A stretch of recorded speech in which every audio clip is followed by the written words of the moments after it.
जी, Saraswati online classes Bhadra जून में आपका स्वागत है। और आज हम अपना सेकंड चैप्टर स्टार्ट कर रहे हैं, सूक्ष्म जीव, मित्र एवं शत्रु। सूक्ष्म जीव कौन से होते हैं? और ये कुछ सूक्ष्म जीव होते हैं जो मित्र भी है हमारे, जो हमारे काम में आते हैं और जो हमारे लिए उपयोगी हैं, तो वो हो गए मित्र। और शत्रु कुछ सूक्ष्म जीव हैं जिनसे हमको नुकसान होता है, बीमारियां होती हैं या जो हमारे लिए हानिकारक हैं, वो होते हैं शत्रु। तो सूक्ष्म जीव की बात करें तो सूक्ष्म जीव क्या होते हैं? सूक्ष्म जीव, ये सूक्ष्म जीव दो शब्दों से मिलकर बना है, सूक्ष्म प्लस जीव। ठीक है, सूक्ष्म जीव दो शब्दों से मिलके बना है, सूक्ष्म जीव, सूक्ष्म प्लस जीव यानी छोटे, सूक्ष्म यानी अत्यंत सूक्ष्म यानी अत्यंत छोटे, अत्यंत छोटे होते हैं, उन्हें कहते हैं सूक्ष्म। और प्लस जीव यानी जीव। तो देखो बेटा, ऐसे जीव अत्यंत छोटे यानी बहुत ही छोटे। कितने छोटे?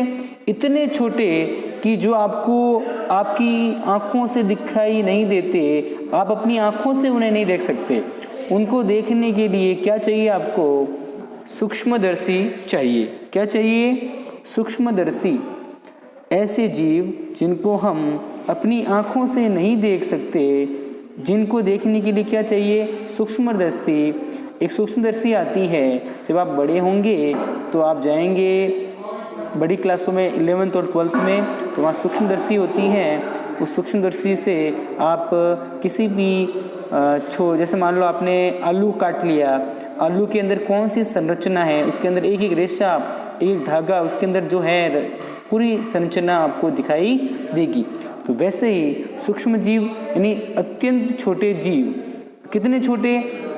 तो सूक्ष्म जीव की परिभाषा होती है कि इतने छोटे जीव, या इसमें लिखना ऐसे जीव। कैसे जीव? ऐसे जीव जिन्हें हम अपनी आंखों से नहीं देख सकते, अपनी आंखों से नहीं देख सकते, जिन्हें हम केवल आंखों से नहीं देख सकते, अपनी आंखों से नहीं देख सकते, केवल आंखों से नहीं देख सकते। तो फिर किससे देखेंगे? आंखों से, अपनी आंखों से, या केवल आंखों से नहीं देख सकते तो किन्हें देखेंगे या कैसे देखेंगे? उनको देखेंगे अपन ऐसे जीव जिन्हें हम केवल आंखों से नहीं देख सकते, जिन्हें किसकी सहायता से? सूक्ष्मदर्शी। एक सूक्ष्मदर्शी आती है, छोटी से छोटी वस्तुओं को देखने का यंत्र होता है सूक्ष्मदर्शी, जिन्हें सूक्ष्मदर्शी की सहायता से ही देखा जा सकता है। जिन्हें सूक्ष्मदर्शी की सहायता से देखा जा सकता है, उन्हें कहते हैं सूक्ष्म जीव। क्या कहते हैं? उन्हें सूक्ष्म जीव कहते हैं। इन्हें क्या कहते हैं? सूक्ष्म जीव कहते हैं। समझ गए आप? सूक्ष्म जीव जिन्हें केवल आंखों से नहीं देख सकते, जिनको आंखों से नहीं देखा जा सकता, उनको देखने के लिए सूक्ष्मदर्शी की आवश्यकता होती है, उन्हें सूक्ष्म जीव कहते हैं। सूक्ष्म जीव को 4 भागों में बांटा गया है।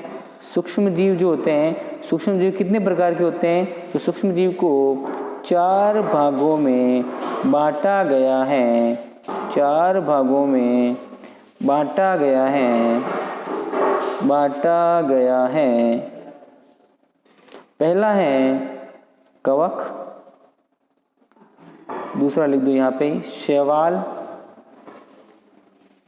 कवक, शैवाल, ये सब हम पढ़ के आए हैं। कवक, शैवाल, एक होता है प्रोटोजोआ और एक होता है जीवाणु। प्रोटोजोआ और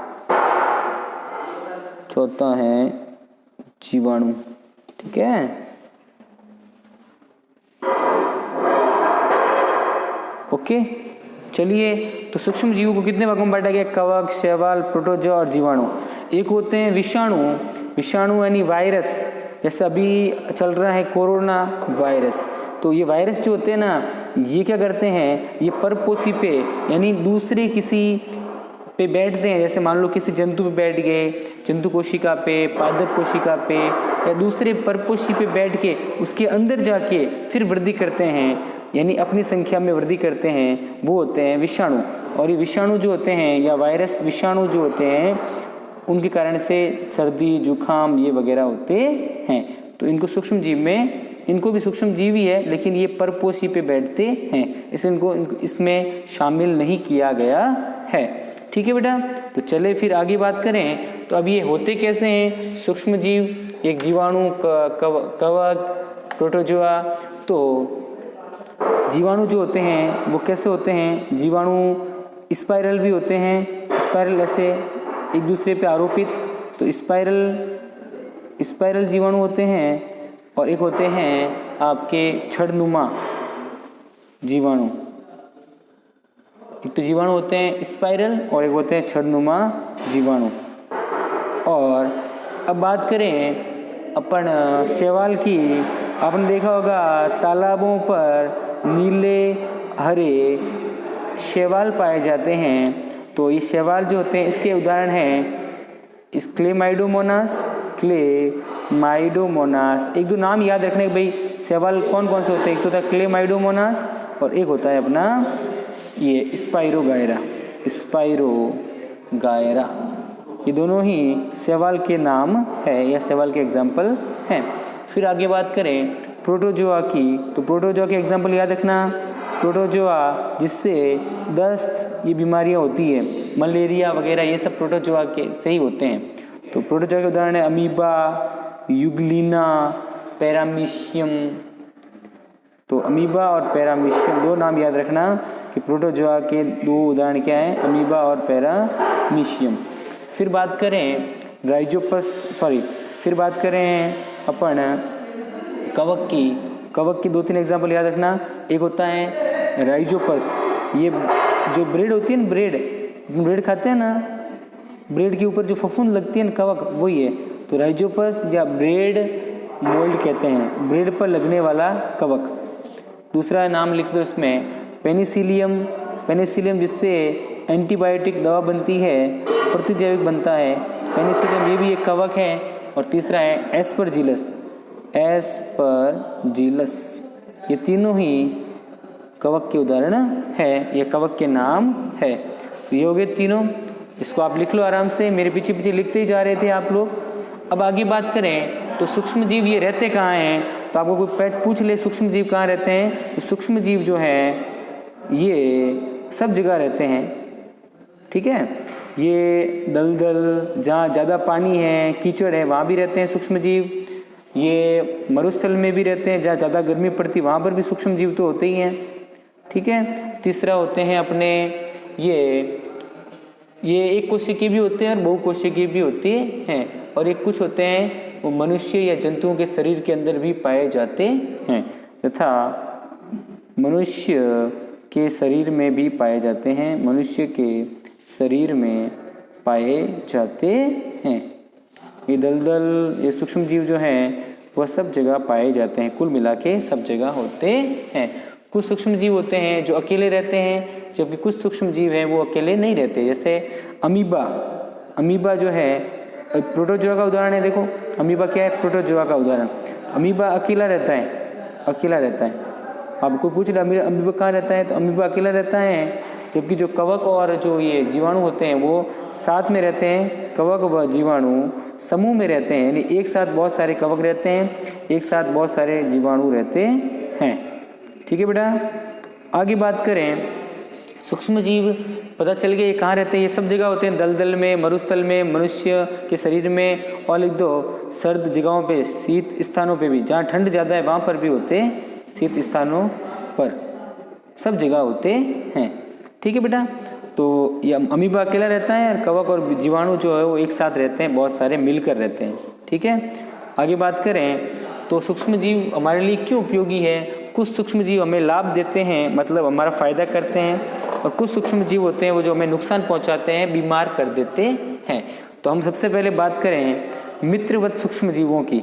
मित्रवत यानी जो हमारे काम में आते हैं, जो हमारी सहायता करते हैं, जो हमारे लिए उपयोगी हैं, उन्हें कहते हैं मित्रवत सूक्ष्म जीव। तो मित्रवत सूक्ष्म जीव यानी जो दोस्त हैं हमारे लिए बहुत ही अच्छे हैं, हमें वो नुकसान नहीं पहुंचाते, हमारा फ़ायदा करते हैं, वो होते हैं हमारे मित्रवत सूक्ष्म जीव।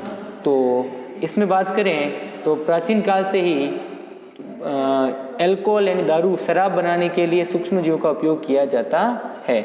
दही, ब्रेड, केक आदि सब बनाने में इसका उपयोग किया जाता है। तो सबसे पहले बात करें तो मित्रवत सूक्ष्म जीवों की, तो इसमें पहला नाम लिखेंगे दूध को दही बनाने में कौन सा काम में आता है? लैक्टोबैसिलस। तो दूध को दही में बदलने में एक जीवाणु काम में आता है। यह जीवाणु क्या है? सूक्ष्म जीव। ये जीवाणु, शैवाल, प्रोटोजोआ सब क्या है? सूक्ष्म जीव है। तो जीवाणु क्या हो गया? सूक्ष्म जीव। तो दूध को दही में बदलने का कार्य एक जीवाणु होता है। कार्य जीवाणु कौन सा जीवाणु? जीवाणु लैक्टोबैसिलस नामक जीवाणु करता है। लैक्टोबैसिलस जीवाणु करता है। दूध को दही में बदलने का कार्य जीवाणु लैक्टोबैसिलस करता है। ठीक है।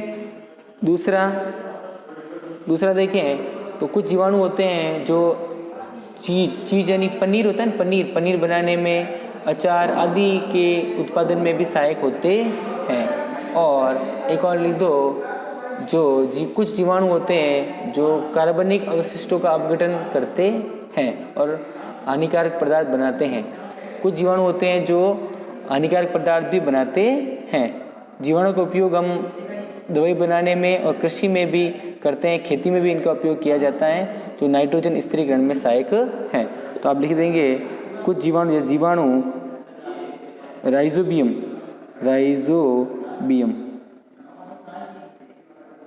राइजोबियम नाइट्रोजन स्थिरीकरण, नाइट्रोजन को नाइट्रेट में बदलने का कार्य करता है, नाइट्रोजन के स्थिरीकरण में सहायक है।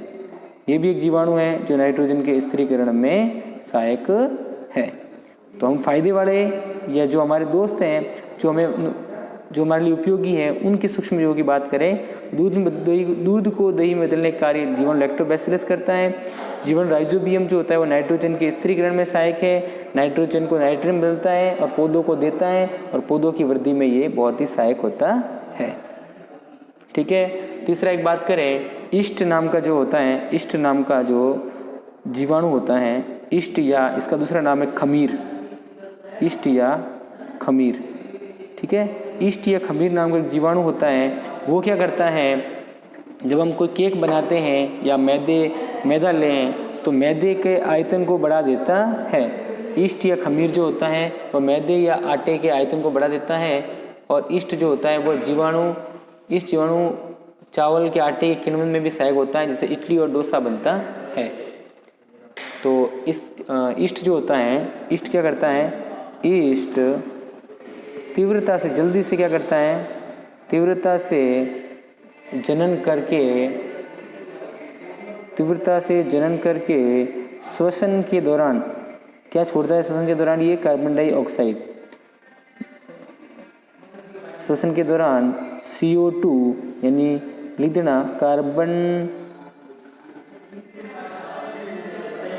डाइऑक्साइड छोड़ता है। तो कार्बन डाइऑक्साइड छोड़ेगा तो क्या होगा? कार्बन डाइऑक्साइड उत्पादित करता है, जिससे क्या होता है, ये जो कार्बन डाइऑक्साइड गैस जो है ना उत्पादित करता है, और गैस के बुलबुले होते हैं ना, गैस के बुलबुले जो मैदा या आटा है ना उसके आयतन को बढ़ा देते हैं और उसको फुला देते हैं। गैस के बुलबुले खमीर या ईस्ट, खमीर वाले, इसमें लिख देना खमीर वाले आटे का आयतन बढ़ा देते हैं। खमीर या ईस्ट जो है ना, एक ही है, ईस्ट वाले आटे का या मैदे का आयतन बढ़ा देते हैं, जिससे क्या होता है, वो फूल जाता है।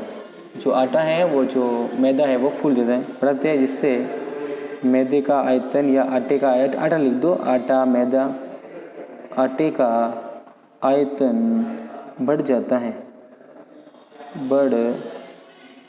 है। ओके। तो आपको जब भी कोई केक बनाना हो, केक, पेस्ट्री या ब्रेड बनानी है तो क्या करते हैं, उसमें ईस्ट का एक पाउडर आता है, ईस्ट पाउडर डालने पर ही होता है। ईस्ट का पाउडर डाल दो, ईस्ट का पाउडर क्या करेगा, ईस्ट का पाउडर डालने पर ईस्ट के जो जीवाणु हैं वह क्या करेंगे, वह अपने जनन करेंगे और जनन अपनी संख्या में वृद्धि करेंगे, वृद्धि करके श्वसन करेंगे, श्वसन में कार्बन डाइऑक्साइड गैस बाहर निकालते हैं। और कार्बन डाइऑक्साइड गैस क्या करती है, कार्बन डाइऑक्साइड गैस उस मैदे में मिक्स होके उस मैदे के आयतन को बढ़ा देती है, उसका आकार बढ़ा देती है और आटे का आयतन बढ़ जाता है और वो फूल जाता है। तो इस प्रकार ही ईस्ट जो है वह केक, पेस्ट्री और ब्रेड बनाने में काम में लिया जाता, ब्रेड बनाने में काम आता है। ये तो हो गया इसका घरेलू स्तर पे उपयोग हो गया, ठीक है। अब बात करें सूक्ष्म जीवों का वाणिज्यिक उपयोग। सूक्ष्म जीव होते हैं ना, सूक्ष्म जीवों का वाणिज्यिक उपयोग, जैसे वाणिज्यिक यानी व्यवसाय में इनका क्या उपयोग है, वाणिज्यिक उपयोग। तो देखना इसमें 2 लाइन इसमें देख लेते हैं। सूक्ष्म जीव होते हैं उनका वाणिज्यिक उपयोग ये है कि बड़े स्तर पर अल्कोहल बनानी है, शराब बनाने के लिए सूक्ष्म जीव यानी ईस्ट का उपयोग किया जाता है। और जो गेहूँ चावल होते हैं और फलों के रस में जो प्राकृतिक शर्करा होती है उसको ईस्ट के द्वारा अल्कोहल यानी शराब में बदला जाता है। ये और चीनी के द्वारा भी अल्कोहल बनता है। इस क्रिया को किण्वन या फर्मेंटेशन कहते हैं। तो इसके बारे में थोड़ा लिख दो कि अगर ज़्यादा बड़े स्तर पर शराब बनानी है तो बड़े स्तर पर शराब बनाने में ईस्ट का या सूक्ष्म जीवों का उपयोग होता। बड़े स्तर पर शराब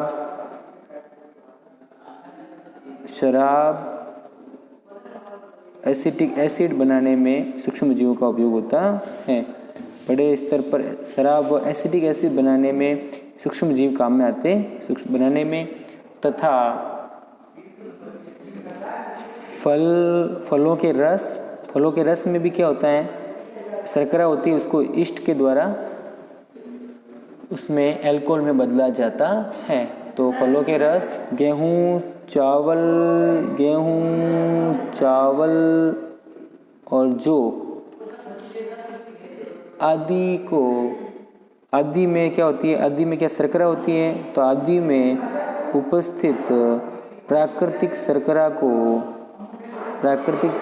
को ये ईस्ट जो होता है, ईस्ट शर्करा ईस्ट द्वारा अल्कोहल में बदली जाती है।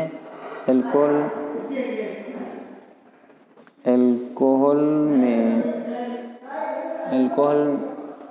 व शराब में बदली जाती है, शराब में बदली जाती है। चीनी होती है ना, चीनी शक्कर, ये गंध अल्कोहल की है जो चीनी के अल्कोहल में परिवर्तन के कारण बना है। चीनी के द्वारा भी चीनी के अल्कोहल में परिवर्तन क्रिया क्या कहलाती है, किण्वन। इसके बाद चीनी जो शक्कर है ना, शक्कर से भी अल्कोहल या शराब बनती है। तो चीनी को अल्कोहल में परिवर्तन करने की क्रिया को क्या कहते हैं, किण्वन या फर्मेंटेशन कहते हैं। इसके बाद में लिख दो थोड़ा सा, चीनी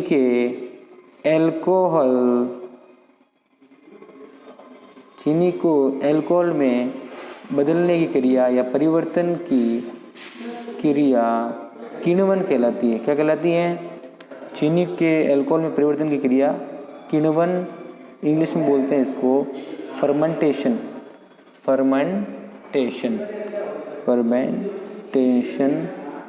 क्वेश्चन मतलब किण्वन फर्मेंटेशन कहलाती है। तो अगर हम चीनी से अल्कोहल बना रहे हैं तो इस क्रिया को क्या कहते हैं, किण्वन या फर्मेंटेशन कहते हैं। और इस किण्वन की खोज किसने की थी, इसके बारे में लिखना चाहो लिख लो। किण्वन की खोज लुई पास्चर ने की थी। किण्वन इस क्रिया की खोज किसने की थी, तो आप लिख दो, किण्वन की खोज लुई पास्चर नामक वैज्ञानिक था, उसने की थी। लुई पास्चर ने कब, 1857 में। किण्वन की खोज लुई पास्चर ने 1857 में की थी। ओके, ये हो गया आपका आज का चैप्टर कंप्लीट। मतलब आज के लिए इतना ही, और कल हम फिर मिलेंगे। इसको आप चाहो तो आराम से लिख सकते हो, वीडियो को रोक के आराम से लिख लेना, कोई प्रॉब्लम नहीं है, कोई समस्या नहीं है, ठीक है। ओके, आज के लिए इतना ही। Good bye, thank you.